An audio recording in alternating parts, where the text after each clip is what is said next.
Afin d'aller au bout de cet exercice, je souhaite donc mettre en place l'installation, la virtualisation d'un serveur Windows Server 2022 qui servira à terme peut-être de contrôleur de domaine pour mes utilisateurs dans mon entreprise. Pour ça, je vais avoir besoin de l'ISO d'installation de Windows Server 2022 pour le setup du coup de ce serveur. Peut-être même d'un Debian ou d'autres choses si jamais j'en avais besoin. Donc pour ça, en fait, ce que je vais faire, c'est que sur mon serveur 2022 encore, je vais créer un dossier à la racine que je vais appeler pompeusement ISO avec les images ISO dedans.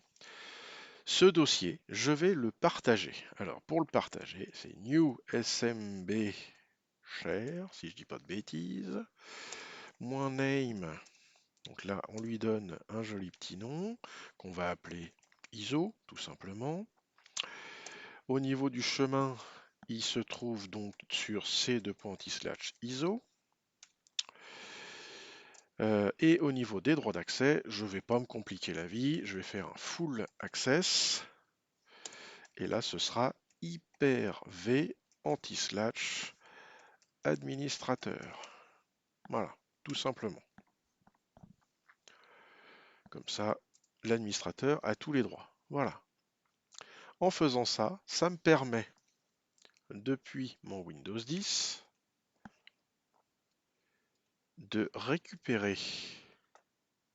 Donc là, j'avais téléchargé sur mon Windows 10 l'ISO de Windows Server. Et bien ici, je vais connecter un lecteur réseau.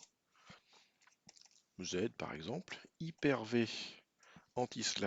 Oula, j'ai écrit des bêtises là. Hyper-v anti/ISO. Bien sûr, je me connecte avec un identifiant différent.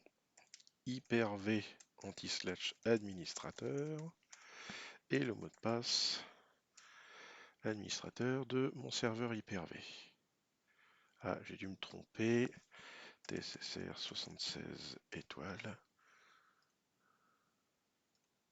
Voilà, ça a marché. Voilà, donc là je suis connecté au dossier que je viens de créer et de partager ici.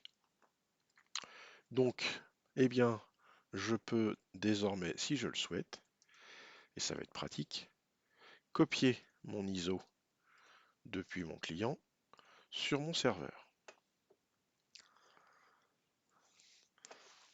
Alors pourquoi je fais ça? Bien, tout simplement pour avoir accès en local à l'image ISO d'installation de Windows Server sur mon serveur Hyper-V, comme je l'ai fait au préalable avec ESX.